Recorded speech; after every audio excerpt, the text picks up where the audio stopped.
بسم اللہ الرحمن الرحیم۔ السلام علیکم جی جناب، تو یہ معاونین خصوصی کے اثاث سے آج کل چل رہا ہے وہ ان کی ڈیٹیل۔ تو پہلی بات تو یہ ہے کہ وزیر اعظم صاحب نے جس وقت جتنے معاونین خصوصی رکھے ہوئے ہیں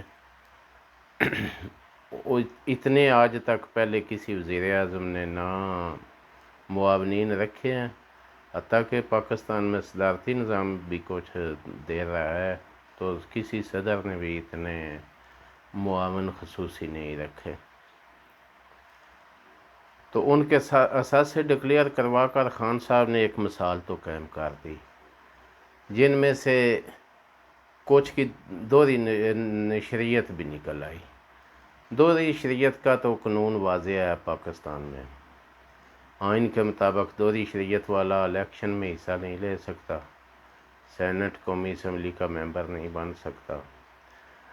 ہاں البتہ معاون خصوصی بن سکتا ہے، وہ مشورہ دے سکتا ہے، کوئی فیصلہ نہیں کر سکتا۔ یہ قانون میں یہ بات تو واضح ہے۔ تو یہاں تو کچھ معاونین خصوصی کچھ اتنے طاقتور ہیں جو زیادہ فیصلے کرتے ہی خود ہیں، تو وہ کچھ زیادہ با اختیار ہیں۔ ان میں سے کچھ لوگ یورپ اور کچھ امریکہ سے آئے ہوئے ہیں، تو ان کے بارے میں تو خان صاحب نے پہلے ہی اشارہ دے دیا تھا کہ پاکستان میں اب لوگ امریکہ اور یورپ سے آئیں گے ملازمت کرنے۔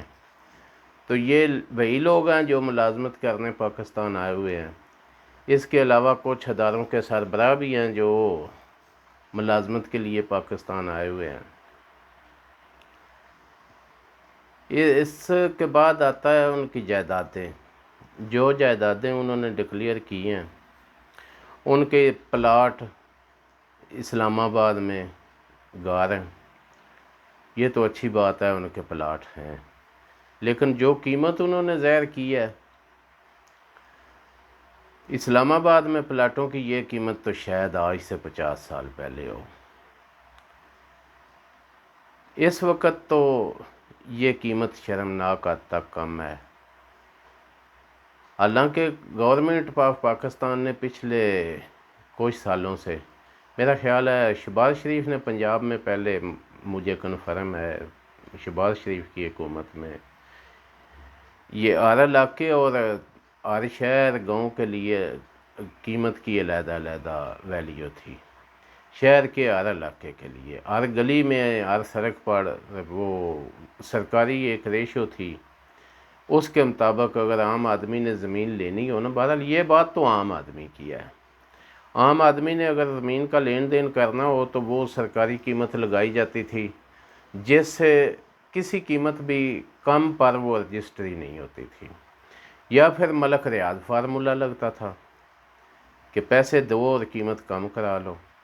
البتہ میں نے تو ایسے حضرات بھی دیکھے ہیں کہ جو جا کر دکانیں یا جگہ دیکھتے تھے کہ میں پہلے دیکھوں گا اور پھر اس کی ویلیو میں خود لگواؤں گا۔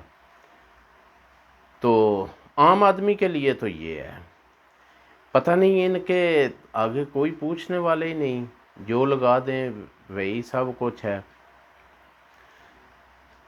اچھا یہ دیکھیں، زرعی زمین کی فرض کیا ندیم افضل چند نے زرعی زمین کی، ٹوٹل زرعی زمین کی قیمت لگا دی ہے اپنی زرعی زمین کی 69 لاکھ۔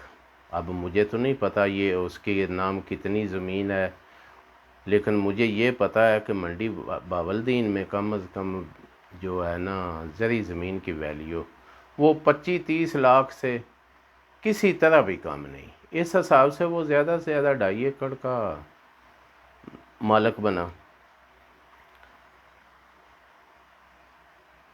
تو میری ان تمام صاحبان سے گزارش ہے کہ جتنی قیمت انہوں نے لگائی ہے اس سے اگر ڈبل قیمت پہ کسی نے پراپرٹی دینی ہو، جتنی آج کی ڈیٹ میں ان کے نام ہے نا، فرض کیا افضل چند یا کسی اور جو پلاٹ ہیں جو ویلیو انہوں نے لگائی یا ڈبل پہ دینی ہو تو میرے پاس گاہک موجود ہے، اگر گاہک نہ ہوا تو میں خود لے لوں گا۔ تو اس کے علاوہ انہوں نے یہ نہیں بتایا کہ ہمارا ٹیکس کتنا پے ہوتا ہے یا ہمارا سورس آف انکم کیا ہے، ہم کاروبار کیا کرتے ہیں، یہ کسی نے بھی نہیں شو کیا۔ تو دوسری طرف جناب بابر اعوان صاحب ہیں جنہوں نے اپنی ملکیت میں 1 لاکھ کا فرنیچر شو کیا ہے۔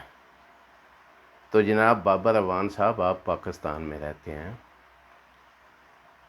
کم از کم پاکستان میں فرنیچر کی دکان پہ یا شو روم پہ ہر آدمی جاتا رہتا ہے، 1 لاکھ میں ایک صوفہ نہیں ملتا، ایک بیڈ نہیں ملتا۔ اگر فرنیچر اتنا سستا ہو گیا ہے تو یہ جو غریب لوگوں کی بچیاں شادی کے بغیر جہیز کی وجہ سے گھروں میں بیٹھی ہوئی ہیں، تو ذرا خیال کریں۔